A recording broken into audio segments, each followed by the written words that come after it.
Some people who were heavily criticized or bullied when they were small create a coping mechanism of suppressing themselves.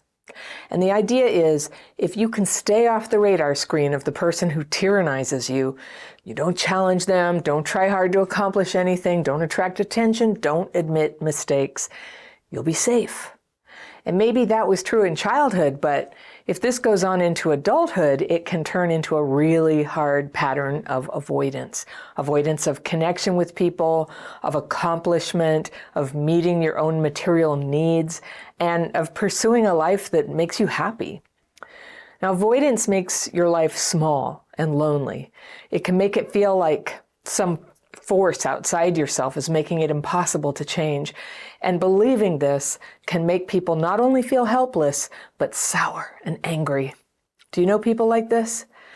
That defensive anger is kind of a self-fulfilling prophecy.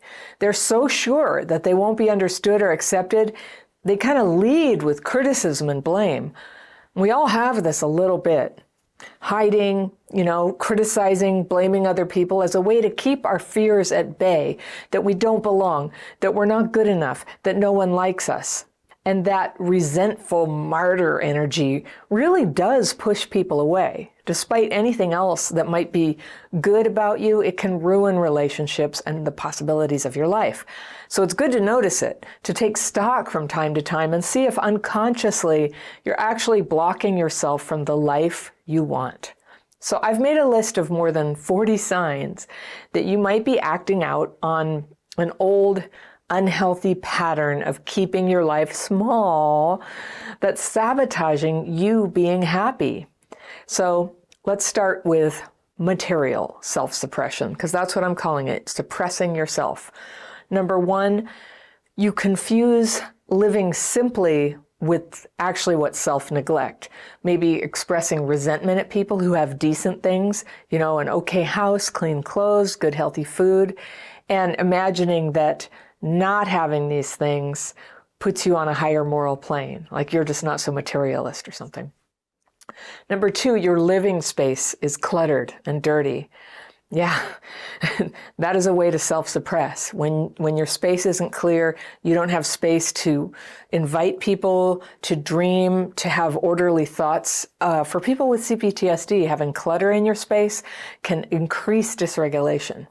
Number three is you don't exercise, even though we all know what a strong medicine it is for depression, for dysregulation, for anxiety, for your health in general. Not exercising is a way of suppressing yourself, because if you did, you would begin to bloom. That's what happens. Number four, you go to bed day after day feeling guilty about what you ate that day. So what that points to is that you have a chronic pattern of eating in a way that you don't want to eat. And, a lot of people do this. I do it sometimes. But it's this terrible feeling going to bed at night and thinking only about what I ate and beating myself up over it is definitely making myself small. The best thoughts I can have are clear, free, happy thoughts that empower me to eat the way that I intend to eat the next day. Number five, you're waiting until you're a different weight before you buy decent clothes. Do you have that? Do you have like multiple sizes all over the closet and in the drawers?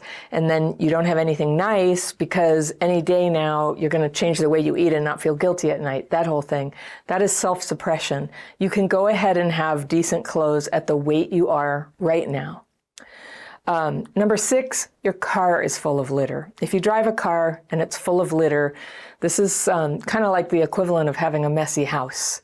And it communicates to other people that you maybe don't have your thoughts in order. And I bet you're avoiding giving people rides places. Free up your life. Clean out your car. Make it decent. Wipe down the dashboard. Number seven, your desk is cluttered. Same thing as the car or the house, but your desk is where you sit down. If you're like me, I work at a desk, and I intentionally have a desk that's really smaller than I would like it to be, because if you give me extra feet at the end of the desk, I'll pile it up with papers. I've always got like a ton of papers and a lot of stuff going on, and every morning I get up, I make my bed, and then I tidy up my desk. And I guess I could do it the night before, but I'm too tired at that point. I get up in the morning and I tidy my desk. And I have these shelves where I put things like, this is something I'm not dealing with today, but I'm dealing with it tomorrow. And I have these really cool, like, colored plastic pocket folders that I put them in, and by project, and they're see-through, so I can see what they are. So that way I can have, 20 projects going, but not on my desk. Number 8, you don't buy yourself clothes that look good on you. That part of that goes back to what I said about, feeling like, oh, there's this future weight that you're going to have. You will look a certain way in the future, and then you can have the clothes. But actually, you deserve to buy clothes that look good on you right now. And I know hardly anybody has money for all the clothes they would ever want. But even if you go to thrift shops, I love thrift shops, you get to pick out the clothes that look good on you. Number 9, your bras and underwear are tattered, stained, frayed, falling apart. This is a way that you communicate to yourself that you're not worth it. And again, I know they cost money, but you can go to some place like Target, and it's really not that much to have decent, proper, newish underwear and bras. And what about another form of self-suppression, romantic self-suppression? This is another way that you might be playing small. All right? There's someone in your life who mistreats you, and you've said nothing because conflict for you is unbearable. At a certain point in your healing, you're going to need to say something. And yes, the whole thing could fall apart if you're honest. But I always say, if being truthful causes a relationship to fall apart, it was never real in the first place. All right, the next one, you love someone in your life, but you don't tell them. Now, I realize that a lot of people watching this channel, it might be limerence. You can't tell them because it will freak them out, because you either know flat out or you suspect that if they knew how strong your feelings were, they would avoid you. They would, put up a boundary and not want to deal with you. That's possible. But you know what? Even if that happened, mightn't it not be for the best? Now, if that other person has a partner, I would say don't say anything, clear on out. But sometimes expressing how you really feel is a good way to, let the chips fall where they may. Let your life move forward. Let the story go where it's trying to go. Either the whole thing falls apart because of who you are, or who knows, maybe it's meant to be and you come together. But when you hide how you feel about things, you prevent the story, you get it stuck in mud. And that is an empty mud. Nothing good happens there where you're not honest about where you're coming from. All right, the next one, the person you love doesn't love you back, but you hang out with them. That is a way to play small. That is a way to take all your potential to be in love, to be loved back, and take it and just invest it in this black hole where nothing comes back out. Okay, here's one. You date someone for years, but you don't commit. Maybe they want you to commit, but you can't. You kind of want to keep it in limbo forever. Now, is limbo really the best for anybody here? If the relationship is not good enough to commit, maybe is it right to let it go and open up your life to something new that is really fabulous, that you really do want? Something to ask yourself. All right, another one. You have a partner who loves you, but you're not faithful to them. You've got something going on in secret. You can't be straight with them about how you really feel. You're tying up all their emotional energy so that you can, have a safe haven to go to. That keeps your life small. No good thing comes to people who are dishonest like that. All right, similarly, you're in a relationship you know can't last, but you don't leave. Another way to tie up all your emotional energy and make sure nothing wonderful happens. And finally, on the relationship front, this is a way to keep your life small. You really want a relationship, but you don't do anything about it, right? This is really common for people with CPTSD, like trying to meet somebody, putting yourself out there is very triggering.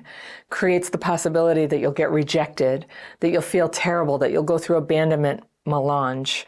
Abandonment melange is a very painful emotional state that can happen to people who were abandoned as kids. That's this very intense combination of grief and anxiety and rage. And it comes down upon you and feels like your life is over because somebody doesn't like you. But when you have a name for that phenomenon, you can handle that phenomenon. It's abandonment melange, and it's a emotional wave that comes over people who have that history of abandonment, but guess what? Then it passes right on by when you know what it is. You can afford to put yourself out there. You can afford to express that you like somebody and they don't like you back. But to do that, It's really important to be able to strengthen your ability to handle big emotions. I'm going to talk about that at the end. All right, here's another one. You wish you had friends, but you say publicly that people are terrible these days, and you insist they're not worth the trouble. I see so much of this in the YouTube comments, and I think a lot of these, I'm actually responding to things I see in the YouTube comments. A lot of pessimism, just pessimism about people. People suck, men suck, women suck. All women want is money. All men want is sex. All this. This is trauma-driven thinking. And I just encourage you, do not commit to these thoughts. Have an open mind. Obviously, there are great people out there, and obviously, love does occur. If you want to have friends, if you hope to ever meet a partner, then the cynicism needs to be addressed and healed. It needs to get out of the way so that you can have an open enough mind to go out there and have some adventures, take some risks. All right, here's one. You never have people over. Maybe you go to their house sometimes, but you never have people over. That's a sign you're playing small. One is you complain and gossip about a friend, but you don't talk to the friend about what's bothering you. So that's a way that you vent without actually solving the rift in the relationship that's keeping you not only like disconnected from them, but causing harm to their reputation. All right. You know it's your friend's birthday, but you don't send a note. And here's the thing about Facebook is if you're on Facebook, you can know people's birthdays and it'll come up every day that it's happening. And I sometimes talk about this man, my friend, when I was growing up, she died when we were 26 and I stayed friends with her mother. And her mother, one of her big regrets is that she stayed with my friend's father for so many years. And after he died, when she was 80, she got together with a longtime friend who was also widowed, and they had the most wonderful romance of their lives. And the guy, his name was Dick, and he said what he did was he kept a Rolodex, because that's what people their age do, is keep a Rolodex. And he kept track of everybody's birthday. He kept track of the big events, like if they had been in the hospital or they had a child or maybe a loved one died, and he kept track of all that. And every day he'd go on his date Rolodex and he'd see who do I need to reach out to, and he'd call them or send an email or a card. What a lovely guy. And you know what? He had oodles of friends. He had a lot of joy, a big warm heart. And really, no matter what you've been through, you can be like him. So my friend who married him as her second marriage, she said that her 80s were absolutely the happiest decade of her life. And she only wishes that she had found him before. And it really opened her heart to be around somebody who was so loving to people in general. He was a nice guy. I got to meet him too. Okay, here's one. You're walking down the street, there's not a lot of people around. You pass somebody and you look down. Do you do that? That is a small thing to do. It is so much more joyful, and it makes life better for you and for the person you pass to just say hello, give them a little nod. You don't have to get into a big conversation about it, because I know that's what you're worried about.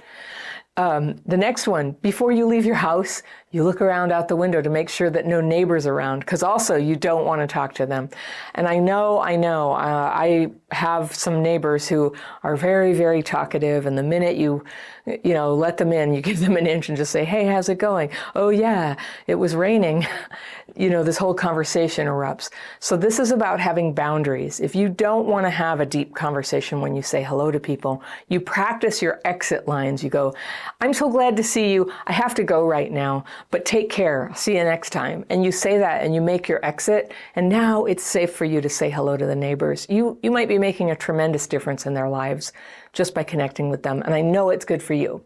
All right, here's one. You have people you love, but you don't call them, right? Same sort of principle. Or when your phone rings and it's someone you know, you don't answer. It would be a big conversation. I can't deal with it. If you have boundaries, you can call your friends and you can pick up the phone when they call. Here's one. When a dog comes over and wags its tail, pet the dog. Don't ignore it. Ignoring the dog, ignoring love when it just shows up like a little loving creature shows up in your path. Take the love. Just give them a little pat on the head and say hello. Okay, here's another category of self-suppression. You don't participate when participation is called for. For example, right, when you join a group it gets uncomfortable for you. And not only do you leave, but then you tell everybody how crappy the group is and criticize them. Have you done that? Like burning your bridges on those people. If you really don't feel right in a group or in a friendship, it's okay to leave. It's okay to set boundaries and go. But whenever possible, don't burn your bridges. Don't talk bad about those people. I mean, basically, don't talk bad about anyone. It's just not a good idea. It's not necessary. You know that old rule, is it true? Is it kind? Is it necessary? Before you say something about people. All right. When you go to a potluck dinner, you bring something cheap or you bring nothing, right? And then you don't lend a hand with cleanup. That's a way that you don't participate. Talk about not participating. As a person who hosts a lot of potlucks, I know exactly who it is who brings like a protein, who brings a salad, and who brings a 6-pack of cheap soda and dumps it on the table, you know? I don't mind. I tell everybody, you don't have to bring anything, but I love the people who participate and the people who, you know, bring something that's nice to eat, and the people who help me clean up will always get invited back again. All right, here's another one. You go to 12-step meetings, but you don't work the steps. A lot of people do that. 12-step meetings, any particular meeting you go to is really only as good as the proportion of people who have some recovery there, and recovery comes through working the steps. And, you know, this is just a little talk about 12-step life. And I know you're watching this, it might not be your thing, but it applies to a lot of situations you go to. I've been to meetings where almost nobody was working the program. They were just going there talking about how terrible everything is in their life. And you know what? It's depressing. It's depressing. There's room for new people to talk about what's bothering them when there's a lot of other people who are talking about the solution. So if you're trying to recover, but all you're doing is going in and saying how terrible everything is, I have news for you. Saying how terrible everything is not really going to solve anything. We all have to like recognize it at some point that maybe things aren't going well, and maybe you tell somebody because you're asking for help, like in a group or to a therapist or a friend or a sponsor.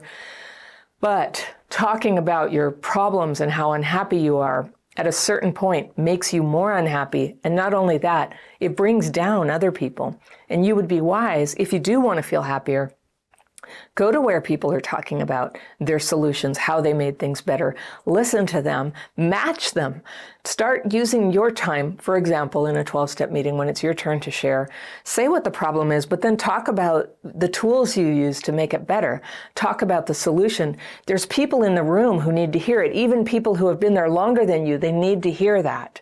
They need to hear, what do I do? But what do I do? But what helps? Talk about what helps. I know you've done things that help. And every day, if you're working on healing, and this is true also like in my membership program, if people are working my program of healing, they're going to have little victories. And those little victories are medicine for everybody in the community. You can do that in the comments in YouTube too.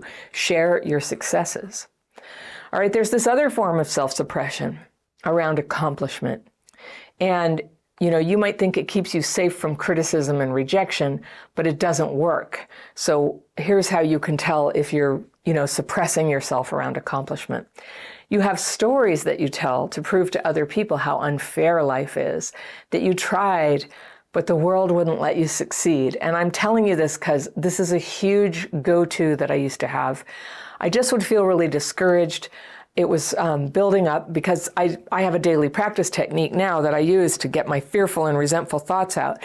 And there's a lot of times in my life where I felt like the deck was stacked against me. My boss, my former partners, friends, I felt like they wanted me to fail. They were undermining me. They were trying to make things harder for me. And I would talk about it to a lot of people. And then, I would come to my senses and go, what have I done? Now I've made everybody hate this person, or I'm looking like somebody who's got these terrible problems, and I'm actually not going to do anything about them, because actually what was going on is I was having a lot of fear and resentment. I haven't actually made a decision to leave. But what I teach when I'm teaching people how to recover from trauma is to take back their sovereignty. That means not only do other people dictate how you heal or what you need, but it means you've got to take responsibility if something's really terrible for you, that it's for you to change, that other people, there is no knight in shining armor who's going to come along and save you from your job or save you from your terrible group of friends. That if it's really so bad, instead of talking to people about it or complaining, it's time to make a change. And I know change is hard. I know. All right, here's another one. You hate your job and you want to be promoted, but you can't because you don't have the skills, and yet you don't go learn the skills. This is really, really common. It surprised me. I didn't learn this till I was in my 40s. How much mobility was there for me if I would actually do that. I used to really externalize responsibility for me getting anywhere at work, and I was always very unhappy about it. And I would say that I tended to be underemployed and underutilized. I think I had a lot of potential when I was younger, but because of the drama from the, problems in my life and the trauma, and then my own self-suppression, instead of like asking for a raise, I would just be resentful for 2 years that I didn't get one, And there's a lot of power in asking for a raise. If they don't give you one, you can still stay and you've lost nothing, or you can take that as information and you can go do something else. And I know there's going to be a ton of people in the comments going, blah, blah, capitalism. And you know what? That's just more self-suppression. Like, you really are literally not in a position to change the economic system where you live. You are in a position to change your actions, to move yourself somewhere where you might better like to be. And I thought that I couldn't raise my income for years. I really felt suppressed by this. And then I had a kid, and the kid's dad left me.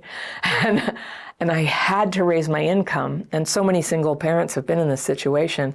And I had to think real quick about how I was going to do that. And it turned out that once it was absolutely necessary, I did what was necessary. I made huge changes in my life, and I learned some skills. I changed my appearance. I started showing up on time. I started showing up with an attitude that would help me earn more money. And it was, I just laid it on the line. And then I asked for the raise. My boss complained, but I got the raise. That's what happened. So I just am urging you, don't predict that the world is unfair. That's what I'm talking about, that sort of projection. Like, I never get what I want. It's always unfair.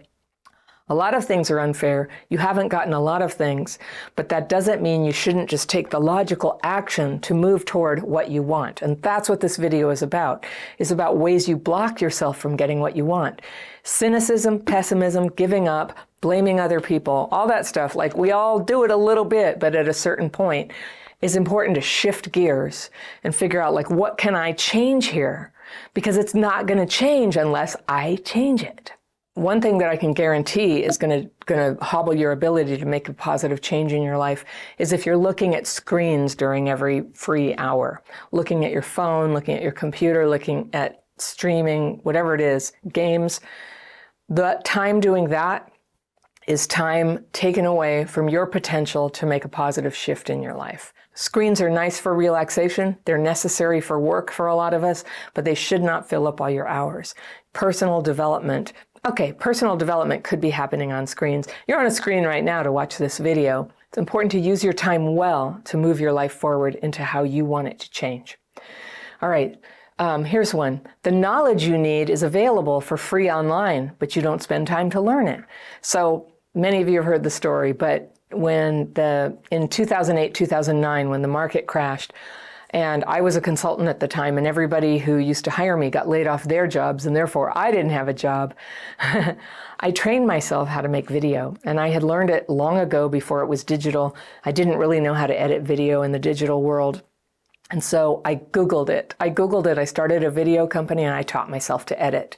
And I hired somebody to do the camera work, and together we cobbled together a little company that ended up growing into many people that flourished until Crappy Childhood Fairy took off, and I let that business go and handed it off to one of my colleagues, and now I do this. But my experience editing video has always been such a feather in my cap. I have, you'll never be sorry you know how to edit a video, especially if you do what I do. All right, here's one. You live buried in debt. And because of the debt, you can't make changes. So a friend of mine said this to me in my 20s and said, I think I know why people go into debt. They do it so that they don't have any choices. And I thought, that's preposterous. I was in debt at the time. I was in debt because I couldn't pay it off. But the thing is, back in my day, they didn't give you a credit card the minute you were born. I think I was like 29 or something when I finally got a credit card, and I had lived all that time. I had some student debt, I paid it off. I got this credit card with a $400 limit, and then it was always at a $400 limit. Like, I made this mental adjustment.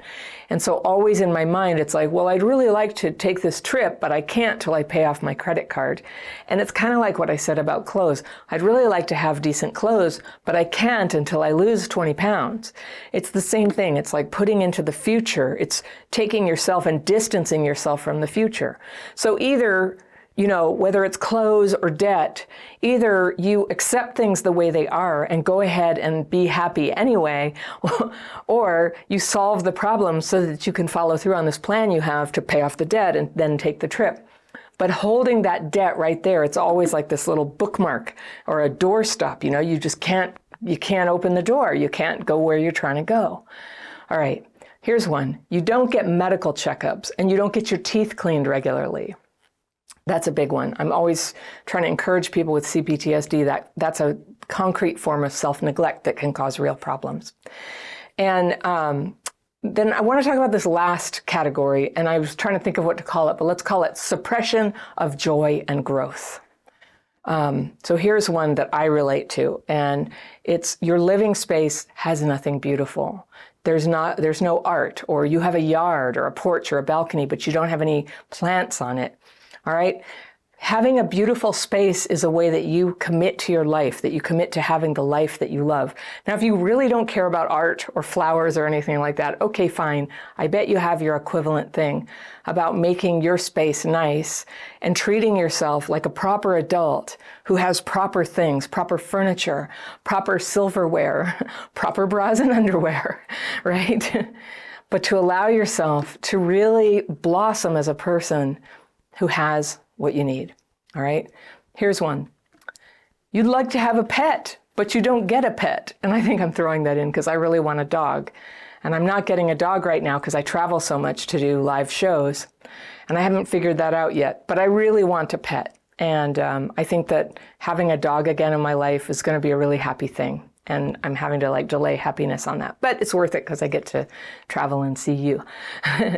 Here's one. You feel vaguely resentful around people who are happy or accomplished.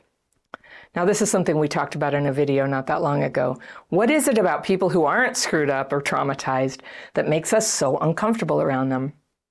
And as one person pointed out, and I think this is right, it's shame, right? Shame comes up around people who are okay, and we begin to compare ourselves to them, even though they're probably not comparing themselves to us.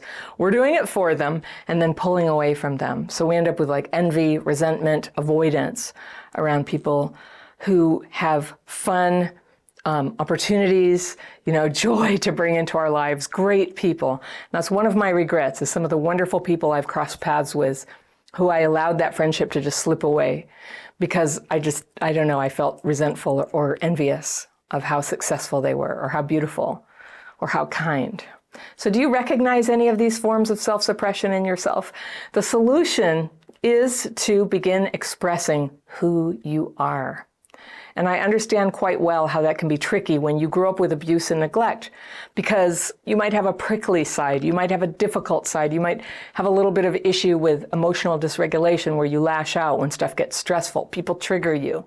So when people say, hey, just be your true self, I know as few others can understand, how risky it is to just be yourself. So becoming yourself is a two-part thing. It's not just letting your true personality and thoughts hang out. It's not just that. Your true self also has all kinds of values, consideration, restraint at times, thoughtfulness, strategic behavior. That's part of you too. And they need to come up together where you think to yourself, do I need to mouth off to this other driver right now? Is that necessary to be my real self? Or is my real self also somebody who can be patient about somebody who cut me off in traffic, who can hold my tongue, who can go use my tools to go release that stress before it gets all stuck inside me and turns me into an angry, serrated knife, as my meditation teacher used to call me, a serrated knife. So I don't want to be that person. My real self is not that. That layer, that angry layer, was a byproduct of my trauma. And I'm healing that, and you can too. So the solution isn't just running around screaming at people about whatever we feel or things like that. The solution is self-awareness, right? The solution is self-expression, balanced, self-awareness, self-expression.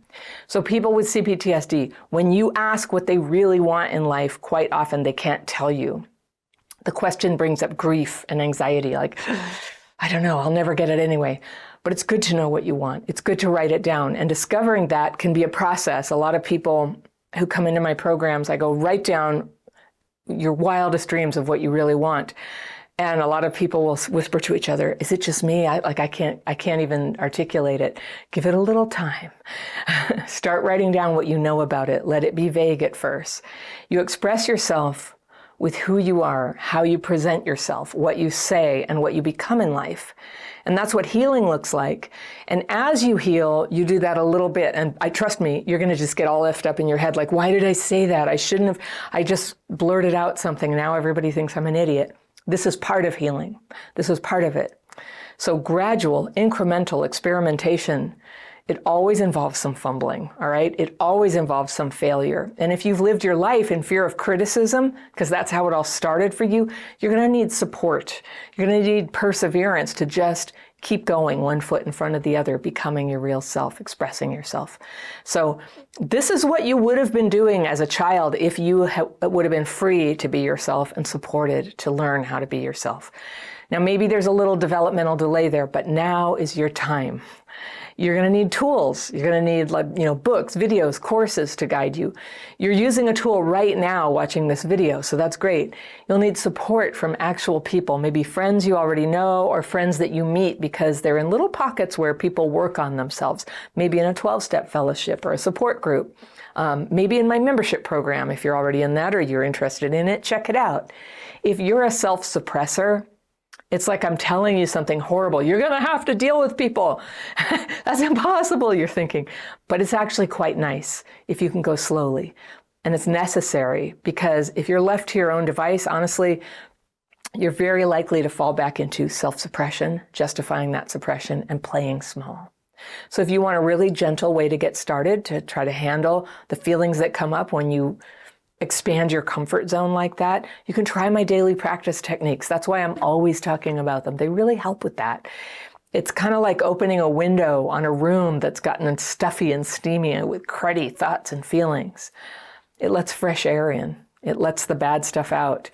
And sometimes it makes a space for a happy thought to come in that leads you to your next step. You have an idea, an inspiration. I know what I can do next. I know you know this, but I want to make sure you hear it all the way, like really hear it. The abuse and neglect that happened to you when you were a kid was not your fault. And it's easy to know that, but not to believe it. And I have some information here for you that I think will help you let that truth in. It's about the signs that a person has childhood PTSD. And if you're not sure you have it, I can tell you what it looks like.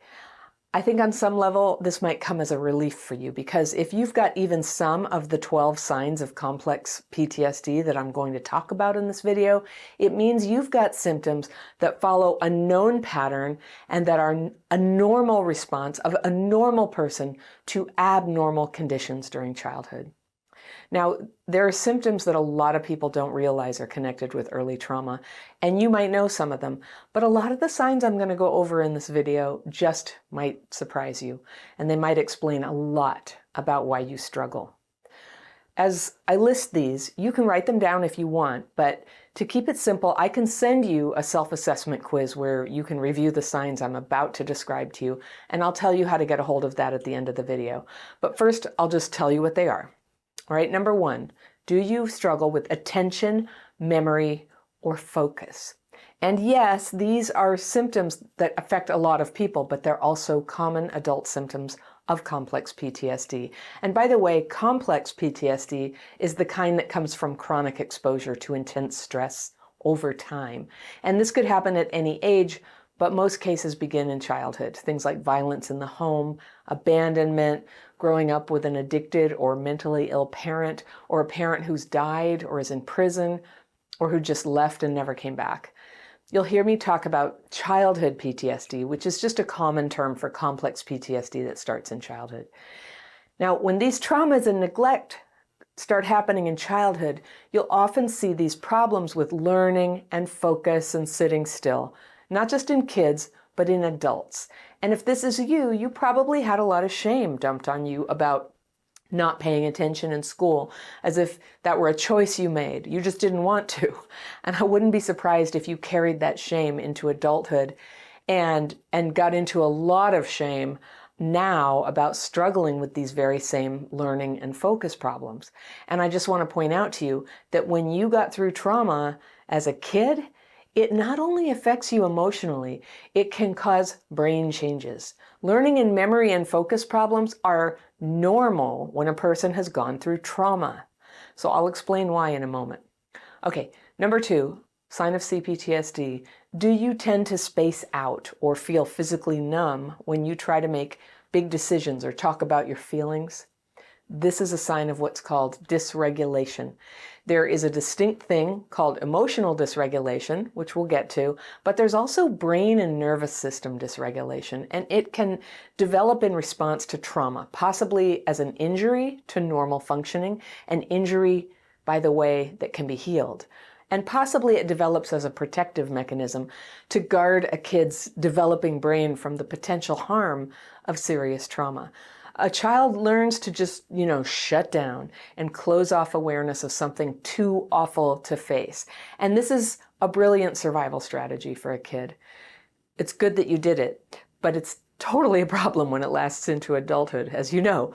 When you're in a crisis or needing to make an important decision, the last thing you need is to lose your power of reasoning. But that's exactly what can happen when we're dysregulated. And researchers can see this in MRIs and brain scans. When you're stressed, brain waves and vital signs go out of their normal synchronous pattern and they get out of sync. They get discordant. It's sort of a brainwave equivalent of a dog walking on a piano. The keys are clanging and no longer does it sound like music. That's kind of what it feels like to be dysregulated, right? Numb, discombobulated, flustered, irritated. Do you have that sometimes when something triggers you? Okay. Along similar lines, here's the third sign. Do you have trouble regulating intense emotions, having outbursts of sadness or anger when it doesn't seem appropriate? This is what it feels like to be emotionally dysregulated. And again, CPTSD isn't the only reason people get emotionally dysregulated, but it's very, very common. Now, with emotional dysregulation, you're going along and something triggers you. Usually it's something along the lines of criticism, rejection, being judged, left out, pressured to hurry, or in some way stressed. And for people who were traumatized as kids, when they're stressed as adults, there's a very common response in the right front cortex where emotions are activated. And instead of the left front cortex being activated alongside it, this is where reasoning is supposed to kick in and help mitigate that emotional reaction. That left side is suppressed under stress.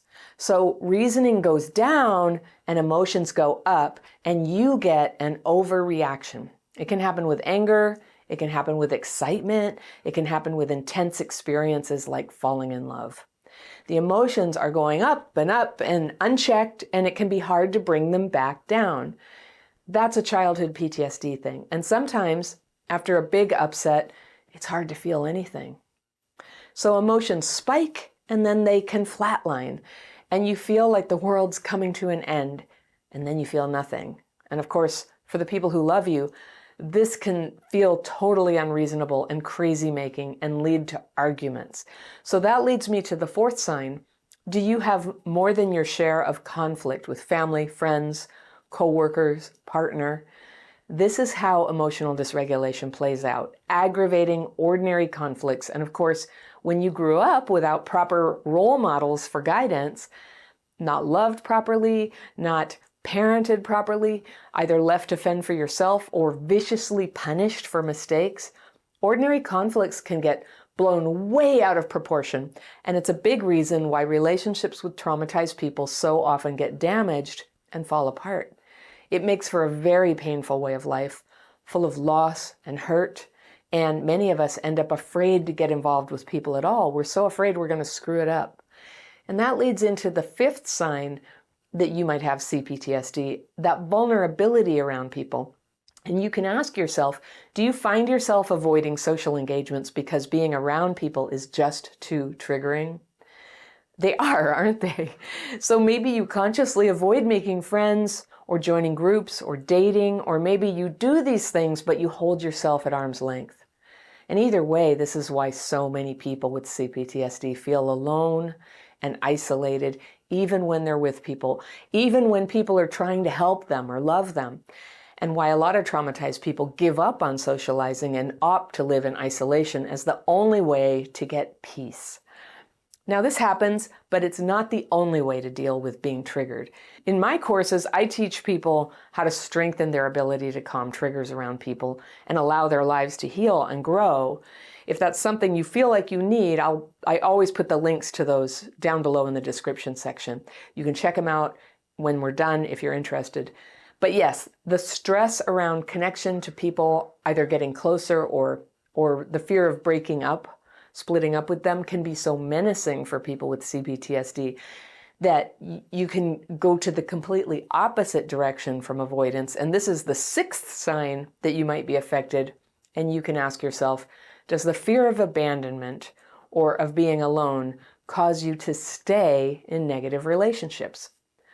Oh my gosh, this is such a huge way that so many of us have thrown away years of our lives, staying way past when we wanted to leave, but the thought of leaving was unbearable. The depression and panic that tend to rise up around endings is so harsh, we'll do practically anything to avoid it. And this is complicated by the fact that we so often choose impossible people to be our friends and partners. And this is the seventh sign. Do you find yourself attracted to unavailable or destructive or abusive people? This is not happening because you're a bad person, but because your ability to discern who is an appropriate and trustworthy person is diminished by dysregulation. Getting close to people causes stress. Stress causes dysregulation. And dysregulation causes that poor judgment that then goes on to attach you to people who don't care about you or who can't love you. And this is how trauma so easily gets passed through the generations. You might be intensely hard on yourself when you look back and you see the choices that you've made. But it's a stretch to say even that this was a choice, because CPTSD can trigger such unconsciousness and dysregulated thinking that it's very normal to not realize anything's wrong until well into a relationship. Now remember, you can learn to heal this. You can learn workarounds to slow that process down and instead develop healthy boundaries. We normally have trouble setting boundaries and saying no, but we can learn to heal this. So the eighth sign, have you suffered with depression, anxiety, or other mental health problems? This is well known to be associated with trauma, and it's connected to the ninth sign. Do you smoke cigarettes or use food or alcohol or drugs in an addictive way? Because in the short term, these are regulating and they help soothe that intense emotional dysregulation for a short time, even though they lead eventually to more dysregulation, sometimes after just a few minutes. The 10th sign is, are you overweight or do you struggle with overeating? Early trauma can alter your metabolism and the hormones that govern appetite and craving, which could explain a lot about why so many of us have trouble around certain foods or with stopping eating even when we've had enough. So along similar lines, the 11th sign that you might have CPTSD is, do you have unexplained health problems that seem to have no clear cause?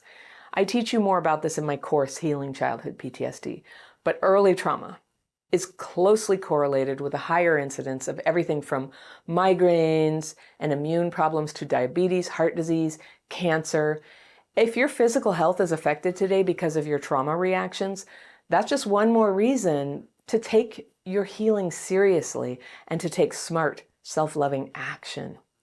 Now, the signs I've listed so far are all about hard things, and some of them may have helped you feel motivated to start learning about CPTSD and how you can start healing your symptoms. The biggest reason I see among my students for wanting to heal, and this was also what motivated me to heal so many years ago, was this, the 12th sign. And that's, do you feel that you are unexplainably separate from other people and groups? And that's just it. We feel separate, disconnected. We feel alone. And I just want to give you hope and let you know that there's a reason you feel this way. It's normal for people who were abused and neglected as kids, and it's not your fault. And while CPTSD is not technically curable, you can learn to heal the symptoms.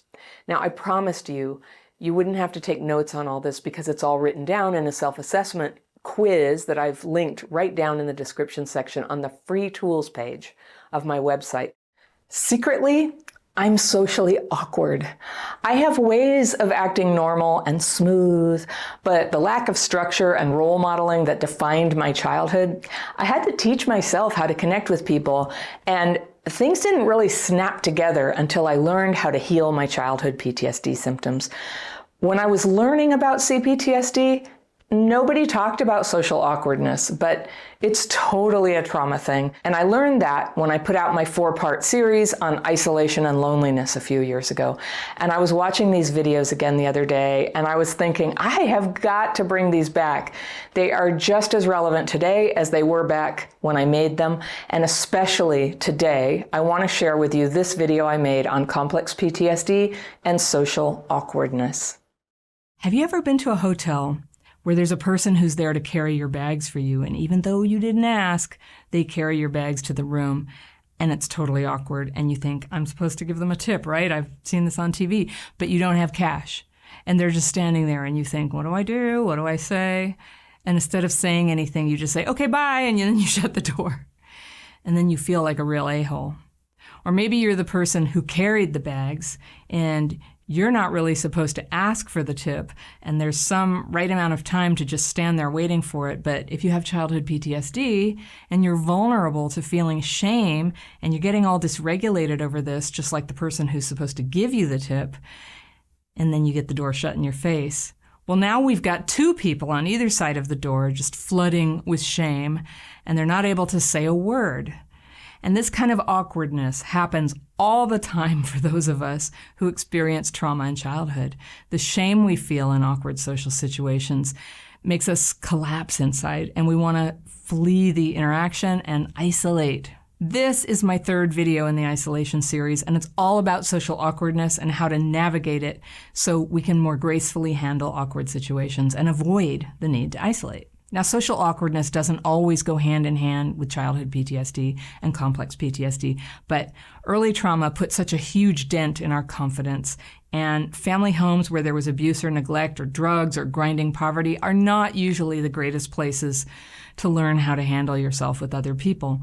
So a lot of us end up having no idea how to act in challenging situations. Things like when you're in a formal environment, or you've been accused of something you didn't do, or you happen to be in a room with someone famous, or you win a prize, or you lose a prize and you're expected to congratulate the winner, or when a family member says something really offensive.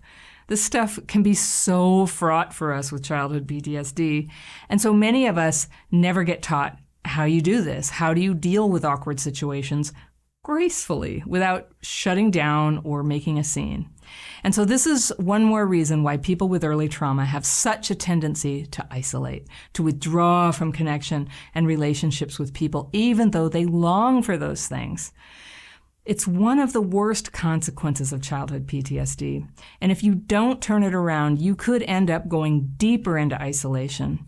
And whatever dodgy personality traits you may already have, we all have some, right? Isolation is only going to make them worse.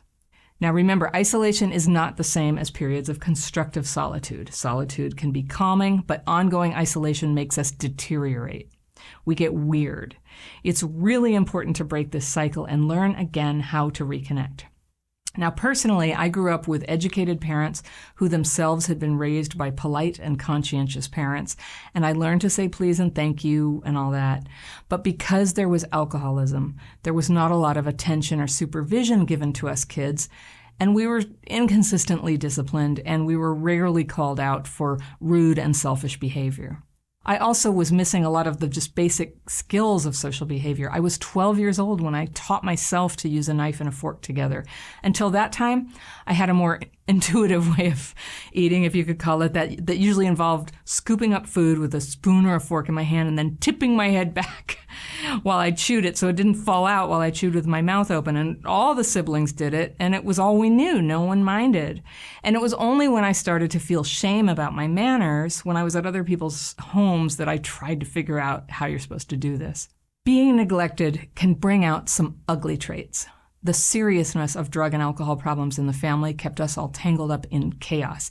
And in that situation, a kid kind of has to be selfish to get by.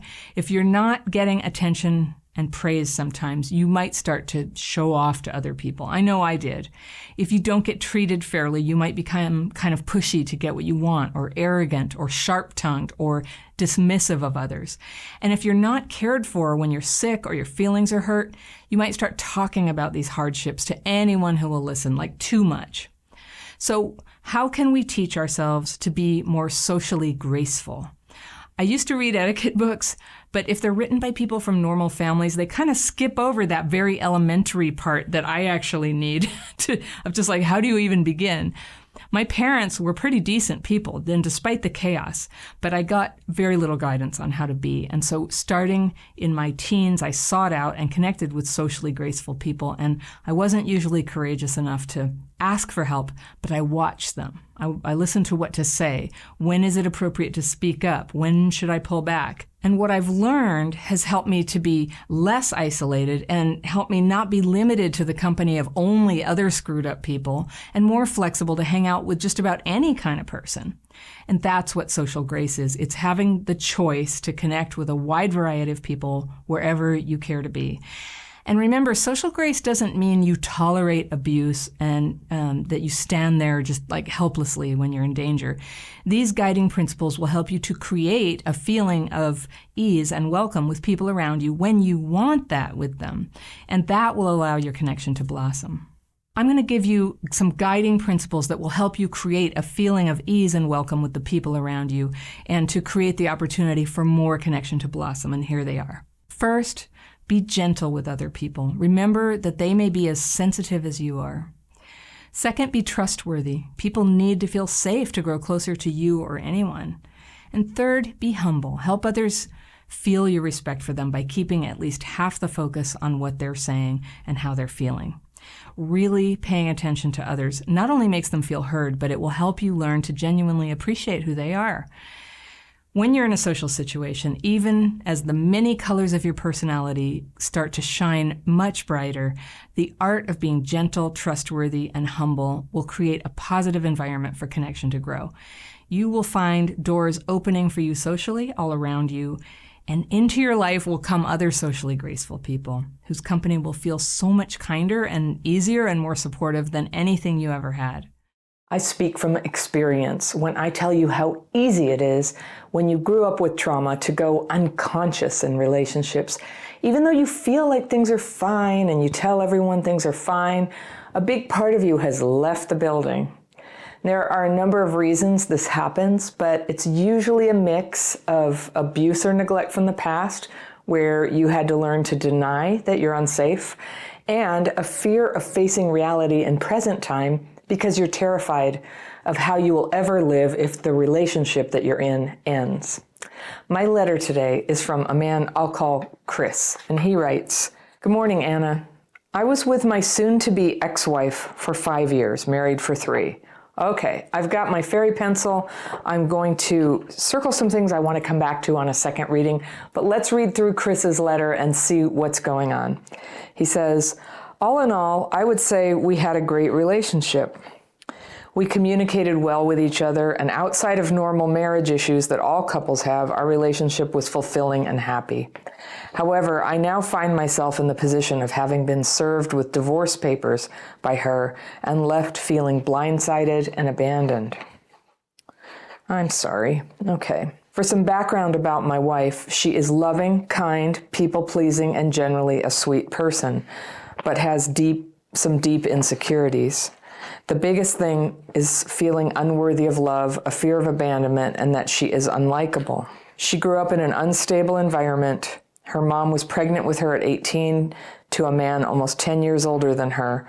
This man was an alcoholic, emotionally abusive, and just not a good father. She told me many times how whenever she would have to spend time with him, he just would be drunk and not present with her. Her mom I would describe as anxiously attached. If her mom feels like you are invalidating her, you risk her exploding until she calms down. I knew all this going in, and in the beginning I saw my wife's insecurities come out many times, but I did my best to reassure her, to be present with her, and help her through her struggles, and I was proud of the progress I believe she made over the years. I'd like to add that the last year of our marriage was fairly rough. I struggled with panic attacks, and it was taxing for my spouse. She is a therapist, and I could see she was getting sympathy fatigue. I eventually got on medication and saw a therapist and got to a much better place, but I think some damage was done. I later found my wife was feeling very resentful, but never brought this up to me. She felt guilty for feeling that way while I was struggling, so she kept those feelings in and did not communicate it to me, which I would have gladly talked to her about. And I would have understood. I know she's human, and I completely understand why she felt that way. While I don't think this is the sole reason for her actions, I believe it had a sizable impact on her choice in the following months. Because of this last year, we didn't do a lot outside of the house, definitely in the routine and rut that can happen in a marriage sometimes. Wake up, go to work, come home, hang around. I wasn't too worried about this. I've been married before her, and I know that it's a normal part of marriage. My wife, however, has not been in relationships longer than roughly 1 to 2 years, so I think she took this more as something very seriously wrong. Anyway, she was looking to go out and make more friends, which I fully supported. She's much more extroverted than I am, and while I still enjoy doing things together with her, I knew it would be good for her to have her own group of friends that she can bond with and have fulfillment with alongside our relationship. Well, with that in mind, a few months ago, she made friends with a social group, and in particular one man there, and she did a complete 180. She suddenly was being secretive, spending all her time around him, and ultimately began having an affair. She said she loved him and that he loved her, that she wasn't attracted to me anymore, and that she wanted to be divorced, all within 1 month of meeting him. And this man is cheating on his girlfriend in talking to her, does drugs, is manipulative, and in my opinion, just looking to keep her close as an option, but never his true choice. I tried so hard to work with her, but she was terrified of cutting contact with him and could never give a logical reason for why she was acting how she was. In one of our conversations together, she told me that she had felt unhappy for about a year. The normal routine of married life was getting to her, and she longed for the excitement of what people like this man or previous relationships brought her. I had no idea she felt this way. She never brought that up to me, and she was still showing me love and affection up until she met him. She compared him to a previous relationship she had and noticed that they had similar traits, manipulative, toxic, ulterior motives, etc., not unlike her own father. And said to me that, in a weird way, this was more comforting for her than our relationship, which was stable and healthy. Anytime I tried to explain I had no ulterior motives, that I just loved her for her, it fell on deaf ears. This all happened over the course of 3 months until she got an apartment and moved out in month 4, and I've not heard or made contact with her in almost 2 months, coming on month 5. I'm heartbroken and devastated. I had no idea my partner felt this way, and I'm struggling to understand how we got here. I haven't been able to rationalize how my wife was able to jump onto someone new that quickly and abandon our marriage so fast. Not to mention for a man who's manipulative, narcissistic, and actively cheating on his own partner and showing my wife this affection. In my own journey of processing all this, I came across terms like quiet borderline personality disorder, CPTSD, etc. In particular, CPTSD consistently seems to resonate, and I'm curious, in your experience, does this sound similar? I appreciate any insight you can give in helping me better understand this type of trauma and making sense of this whirlwind of a time I've had. While I don't think any of this is an excuse for her behavior, I know what happened to her as a child is not her fault, and it breaks my heart to see her feel so unlovable and unworthy of kindness when I think she's worthy of love just the way she is. This is a sign from Chris. Okay, Chris, I can help you. This is a very rough situation. I'm so sorry you're going through it. Soon-to-be ex-wife, you're getting divorced. You were married for 3, together for 5. And you would say, all in all, you had a great relationship. So Chris, I'm just going to have to say, obviously, you did not have a great relationship. You didn't even know that she was miserable for a year. You were having panic attacks. You didn't mention why. You gave me a huge amount of detail about her and her life and how you researched it and stuff, but there's almost nothing about you and who you are in this and what actually happened. And I guess I'm not totally buying the narrative here that you're just like this nice guy who's just always there for her. And you know, this is a healthy relationship, so why is she going off to this terrible guy? I think there's a lot of reasons that it could be, and she's not here to explain to us. So, you know, I can throw a few guesses out there, and I'm sure the people in the comments will have a lot to say. They'll say she's a narcissist, she's a sociopath, she's probably on drugs, she's probably done this before. People will say things, but I'm going to try to be careful about this and just say, my friend, I think you have codependence really bad. And I just automatically feel that it's codependent when somebody writes in and they're being absolutely treated like crap by a partner, which you are, Chris. You're being treated very badly. She won't even talk to you. And it happens suddenly, and you're left baffled with kind of a bunch of psychobabble about why it's happening. And it is devastating, but what I hear you is you're sort of like doing well, there's a word, spiritual bypass, when people use spiritual rationales to go, actually, everything's great. I think you're using psychological bypass to go, I'm just this great guy, you know, and this other guy's just this bad guy, and she's doing this thing, and it must be her parents. And I've done that, and a whole bunch of people, I get a lot of letters of this nature too, and I wanted to share it with everybody because right now there's probably hundreds of people who are going to see this video. They're going to hear your situation, and they're going to recognize themselves in it. And I'm just saying, you know, categorically, if your relationship has fallen apart and all you're doing is trying to show up and be the nice person, I'm so nice, but I'm just sitting here and I understand your trauma. You're in denial. It's not just their trauma. It's a decision they made because they were unhappy. And what you're describing, okay, so it sounds like she has childhood trauma. We all do. That does not mean we're going to treat people like this and just run off. Some of us will, or maybe there's a time when we will. And I'll say, you didn't say how old you are, but in the event that you're very young, that you're in your 20s, I would say the possible causes of this could be opened up a little bit more to just like an immature decision to get married when she wasn't ready. Your hypothesis that it's trauma could be true in that she's going for some guy. I don't know, this thing where she tells you, well, I'm going for him because he's dangerous and he reminds me of so-and-so. That just sounds like a thing you tell a therapist. It doesn't sound real. It sounds like she was going dead inside and this relationship makes her feel alive. Whatever it is, even if it's horrible. And I suspect it will crash and burn, like relationships that start this way don't tend to be good. She sounds like she entered into a marriage without really knowing herself. But the person who wrote to me is you, Chris, and I think you went into a marriage without really knowing yourself and without really knowing her. And what can we do? People are a mystery, aren't they?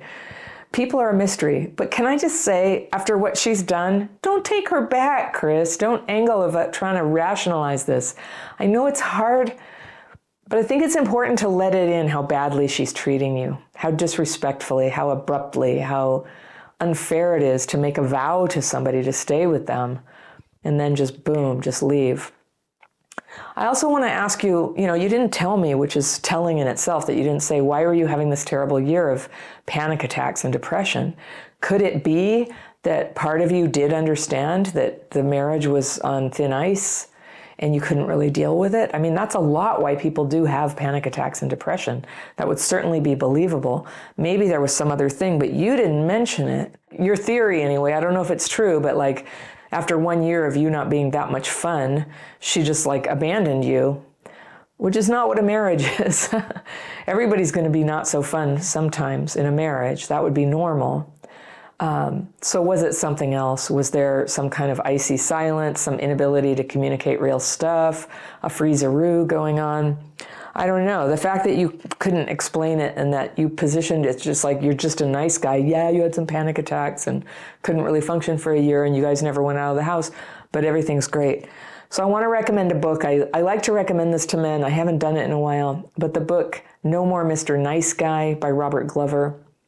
It's a really important book, and it's for men like you who, you lose love, you can't attract like really great people to be with, and a problem that may be going on is that because of the way that you were raised, or who knows why, there may not even be a past reason, you think you have to dance around and be nice. I'm so nice, I help you with everything. You ran out and cheated with this guy, you must be in a lot of pain, it's trauma. Let me help you with that, I'll help work it out for you. That's a nice guy in the bad sense of the word. And I'll be honest with you, when a guy is using that kind of energy to hold a relationship together, it's not very attractive. It's just not very attractive. And I really don't want to like put a huge brush on everything. Like there's a time and a place to get in there and do something heroic to save a marriage. I know that. And I appreciate all the people who give it a try. But at a certain point with what's happening, I just think that you're not talking rationally about what's actually happening. You're really like sitting up on a perch where like like a little bird going peep, peep, peep, peep, peep, everything's great. It's not great. This is terrible. And it's going to be a big hassle to undo. And it sounds like you don't have children, so that helps. It's now officially none of your business who this guy is or whether she's with him or not. Isn't that weird? I know it's weird. It's pretty hard to make that separation from somebody where all of your business was common business for the longest time. And now she's just gone off and she's put up a boundary and she's been like, this is my life. I'm doing what I want. And so this thing where he's narcissistic and he's abusive, I just think that it's not in your best interest to put your energy and attention on that or even tell people about it. I know that a lot of people do believe, I think it is healthy to talk to somebody about this, and it's fair enough that you told me, so I'm not on your case about that. But just to get better, like, you need support. It's you who has trauma now. I don't know what you had in the past, but you've got trauma now. And that's the trouble with relationships with people with CPTSD who aren't healed yet, is that we hurt other people, we give them trauma. And so that's what happened to you. And so I just really want to encourage you, because the sooner you can support yourself in getting through this and learning to check in with your mind, your awareness of reality, whether for you that's a therapist or a 12-step group, which you would certainly qualify for. In our membership program, you could come in and talk with other people. For you, other men, may I say strongly, do this mutual support with men, with people who there's no potential for attraction between you. That's where things can really get messy. And start being honest with another person and allow them to ask you questions. Check out that book. And I happen to know that Robert Glover I haven't met him yet. I'm going to reach out to him because I just feel like we should collaborate. But he does a bunch of men's retreats and books and workshops online. And he has got a lot of stuff for men to sort of take back their freedom in their life. And a little bit of it, I'm like, ooh, this is not meant for my female eyes. I don't want to know. So to each his own. But check it out if you want to just get a new perspective. There were just so many tidbits in that book, and it was recommended to me once, and I just couldn't put it down. And I recognized so many men I had known in my life, and the phenomenon that he was talking about would definitely have been a relationship ruiner for me. It's the guy who gets friend-zoned. That's part of what it is. It's the guy who ends up spending his weekends being helpful, helping you move, helping you do this and that, but not really having a life for himself. So don't be that guy, Chris. Don't be that guy. You be your wild, beautiful, loved, and loving self. I encourage you to move on. This relationship even if it is CPTSD, the fact that she's just in the middle of her acting out right now, she's got a long road ahead of her. First of all, a marriage is a marriage, and so it's always worth a try, unless there's abuse. But, which is a little borderline here. But I believe that if a person has a partner who has CPTSD and they're having these like explosive temper events, or they're too sad to carry on, or they're putting too much pressure on you, that would be reason enough to leave. If you choose to stay, I think the criteria is, are they working on themselves? I would not buy them books. Don't try to get them to watch my videos. I always tell people, like, they go, how do I get my mom to watch this? And I'd be like, send her one video, but chances are 99% she's not even going to look at it, or she will, and she'll criticize it and you, and then what was the point? The biggest thing that you can do to influence other people positively is to get well. And be happy. And I know you're not looking for revenge, but the best revenge is success, to become healthy and whole, and to have a happy relationship in your life, because I can tell you want one, and you're worthy of it. But there's this dancing around you're doing, trying to people please and try to get your happiness and security out of somebody else. And sometimes when I talk about codependency, I talk about it in these terms that in a way it's parasitic. I know that's harsh, but it's helpful, I think, to think about how devastating it is to get stuck in codependency, which is you take your life force, and instead of using it to live your life and have your adventures, you put it all in somebody else, and then you try to extract life back out of them. I'll be happy if they will use all this love and energy I give them to change in a way that works for me. It's just not a good model, is it? And the person ends up resenting you. It tends to interfere with their ability to grow and become the better version of themselves that they would like to be. And so I really believe that there's a way that you can strongly love a spouse and be with them while allowing them to determine the course of their life, and just letting yourself watch how they behave. Now, from where I sit, I'm 10 years married now with my husband for 15. So I just remember, the early years were pretty intense. By the time we'd been together as long as you were with your wife, we were just getting married, and that didn't fix everything. And I don't think it does for everybody. For me, there was a lot of trauma to come up around being married. There's a lot of, no matter how much we think we escape the cultural idea that, I'm drowning out here in the ocean. If I could just get to the island of marriage, my problems will be solved. And a couple of them are solved. like somebody lives with you and they're with you, and it's a little cheaper to live. There's a couple things, and you get some social status out of it, sort of. But it really doesn't fix the wound of early trauma in your life. And so the death of that hope that if you could just get somebody who would marry you, that would go away. It's like, oh, wah, wah. It's not like that. So there's a lot to go through, and it comes up. So she's probably going through that. But nonetheless, how she's dealt with that really sucks. It's been very dishonest and inconsiderate to you, and not, I just think there's this idea that I hold in my heart that I believe people who are married should try to stick it out, but some marriages were not really marriages. And one thing that makes them not really marriages, they're more like friendships, with sex and living together and maybe a mingled bank account, but they're not really a marriage, because that would be the case if one person was too emotionally mature to really make that level of commitment. That doesn't mean that you just give her 10 years and wait for her. Don't do that. If she really is sorry what she did and goes and works on her trauma, maybe talk to her about it if you're still open to it. But for right now, I would say just live like a very happy, fun monk for a year. Just clear that romantic clutter out of your life. Get the focus back on you. I just say a monk, no dating, just for a little while so you can heal and recover and not jump in and bring all that crazy into the next relationship. And have fun, have joy. Start practicing telling the truth. Be in environments where other people tell the truth. And see if your red flag detector and your level of perception can switch back on. You're going to need that.